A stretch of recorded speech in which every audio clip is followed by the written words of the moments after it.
안녕하세요. IT 정보를 전달해드리는 시너지 플러그의 KK입니다. 2020년 4월 29일 수요일 오늘의 IT 뉴스 시작합니다. 삼성전자가 하반기에 출시할 전략 스마트폰 갤럭시 노트 20에 아직 발표되지 않은 엑시노스 칩셋이 탑재될 것이라는 루머가 전해졌습니다.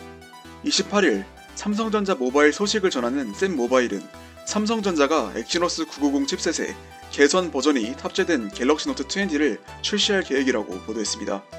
상반기 국내에 출시된 갤럭시 S20 시리즈 국내 모델에는 예상을 뒤엎고 평소에 국내 모델에 탑재되던 엑시노스 칩셋이 아닌 스냅드래곤 865 칩셋이 탑재됐습니다. 이를 두고 업계에서는 스냅드래곤 865의 성능이 더 뛰어나기 때문이 아니냐는 해석이 나오기도 했었죠. 그러나 하반기에 출시될 갤럭시 노트 20에는 성능이 개선된 엑시노스 992 칩셋이 탑재될 것으로 알려졌습니다. 매체는 삼성이 지난 수개월 동안 엑시노스 992 칩셋을 개발해봤다며 6나노 공정으로 제조되는 이 칩셋은 엑시노스 990과 비교하여 처리 성능 및 전력 효율이 더 우수하고 스냅드래곤 865 칩셋보다 1에서 3% 성능이 뛰어날 것이라고 전했습니다. 한편 삼성전자는 올 8월 온라인을 통해 갤럭시 노트 20 시리즈와 폴더블 스마트폰 갤럭시 폴드 2를 공식 발표할 것으로 알려졌습니다.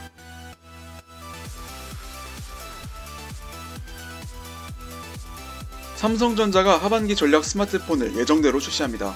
29일 이종민 삼성전자 무전사업부 상무는 2020년 1분기 실적 발표 컨퍼런스 콜에서 하반기에 출시되는 노트 신모델과 폴더블 신모델은 예정대로 준비하고 있으며 더 경쟁력 있는 제품을 선보일 것이라고 말했습니다. 한편 삼성전자가 이날에 발표한 1분기 실적에서 모바일 사업을 전담하는 IM 부문의 1분기 매출은 26조 원, 영업이익은 2조 6,500억 원을 기록했습니다. 전년 동기 대비 매출은 1조 2천억 원 줄었지만 영업이익은 3,800억 원 증가했습니다. 1분기 삼성전자의 글로벌 스마트폰 판매량은 6,400만 대, 태블릿 PC는 500만 대를 기록했습니다. 이는 전 분기 대비 스마트폰은 1,100만 대, 태블릿 PC는 200만 대 감소한 수치인데요. 삼성전자는 코로나19 바이러스 영향으로 2분기 스마트폰 판매량은 1분기보다 더 감소할 것으로 내다봤습니다. 다만 재택근무, 온라인 수업이 확산되면서 태블릿 PC의 판매량은 늘어날 것으로 전망했습니다.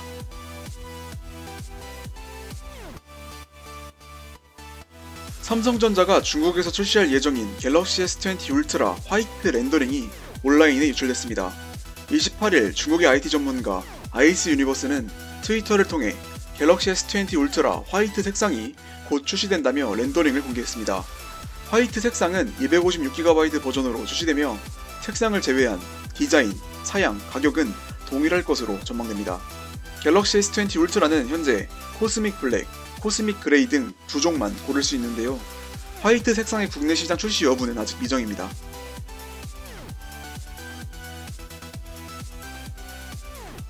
수십 명의 갤럭시 S20 울트라 사용자들이 삼성전자 공식 포럼에 후면 카메라 글래스가 깨지는 현상을 보고하고 있다고 샘모바일 등 외신이 29일에 보도했습니다. 보도에 따르면 갤럭시 S20 울트라 후면 카메라 글래스가 깨지는 현상은 약 한 달 전에 삼성전자 미국 포럼에 처음 올라왔으며 그 이후 수십 명의 사용자들이 동일한 증상을 호소하고 있습니다. 대부분의 사용자들은 기기에 케이스를 사용했으며 휴대전화를 떨어뜨리거나 카메라 모듈을 부딪히지 않았음에도 카메라 글래스가 스스로 깨졌다고 주장하고 있습니다. 카메라 글래스가 깨질 경우 줌 기능 등 일부 카메라 기능이 제한될 수 있습니다. 일부 사용자들은 문제 원인에 대한 여러가지 가설을 제기하며 제품 리콜을 요구하고 있지만 삼성전자는 이 문제가 제품 품질 문제가 아니라며 고객들에게 100에서 400달러의 수리 비용을 청구하고 있는 것으로 전해졌습니다. 중국의 최대 디스플레이 제조업체 BOE가 삼성전자에 스마트폰용 OLED 패널을 공급할 것으로 알려졌습니다. 28일 디스플레이 서플라이 체인 컨설턴트의 창립자인 로스 영은 트위터를 통해 BOE가 조만간 삼성전자에 OLED 패널을 공급할 것으로 예상된다고 주장했습니다. BOE는 화웨이 등 중국의 스마트폰 업체에 OLED 패널을 공급하고 있으며 삼성 스마트워치, 갤럭시 워치 액티브에도 OLED 패널을 공급한 바 있습니다. 로스 영은 BOE가 플래그십 갤럭시 S뿐만 아니라 중급 갤럭시 A 라인업에도 패널을 공급할 것으로 내다봤습니다. 만약 보도가 사실이라면 BOE는 내년 상반기에 출시될 차기 갤럭시 S21에 패널을 공급할 것으로 예상됩니다. 특히 BOE는 삼성 디스플레이, LG 디스플레이에 이어 애플의 차기 아이폰 12 시리즈의 OLED 패널을 일부 공급할 것이라는 소문도 돌고 있습니다. 애플이 올가을 공개할 것으로 예상되는 아이폰 12 시리즈 일부 모델에 초음파 지문인식 스캐너가 탑재될 가능성이 있다고 외신이 대만 경제일보를 인용하여 28일 보도했습니다. 애플의 초음파 지문인식 센서를 공급할 것으로 예상되는 업체는 폭스콘 계열사 GIS가 언급됩니다. GIS는 현재 삼성 갤럭시 S20 시리즈의 초음파 지문인식 센서를 공급 중입니다. 차기 아이폰에 초음파 지문인식 센서 탑재 루머는 이번이 처음은 아닙니다. 작년 12월 외신은 애플이 지문인식 센서를 디스플레이에 내장한 아이폰 개발을 논의하기 위해 대만 GIS 관계자를 만날 것이라고 보도한 바 있습니다. 최근에는 중국 BOE가 미국 반도체 업체 퀄컴과 파트너십을 통해 올 하반기 3D 소닉 지문 센서가 통합된 플렉서블 OLED 패널을 생산할 예정이라는 소식이 전해졌지만 차기 아이폰에 탑재될지는 불분명합니다.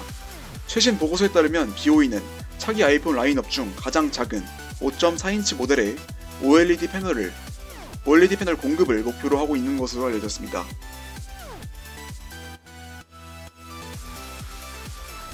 애플의 2세대 아이폰 SE 햅틱 터치 기능이 알림에 대해서는 작동하지 않는다고 외신이 28일 보도했습니다. 2세대 아이폰 SE 모델에는 3D 터치 대신 햅틱 터치가 제공되는데요. 애플은 아이폰 10R부터 3D 터치를 제거하고 햅틱 터치 기능을 제공하고 있습니다.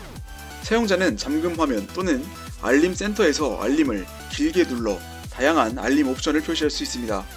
아이폰 SE 제품을 배송받은 사용자들은 레딧, 트위터 및 기타 소셜 플랫폼을 통해 잠금 화면 또는 알림 센터에서는 이 기능이 작동하지 않는다고 불만을 나타내고 있지만 이 문제는 버그가 아닌 것으로 보입니다. 미국의 IT 매체 테크크런치의 매튜 팔라지노는 트위터를 통해 아이폰 SE 햅틱 터치는 버그가 아니며 애플의 의도대로 작동하는 것이라며 향후 소프트웨어 업데이트에서도 기능이 추가되지 않을 것이라고 전했습니다.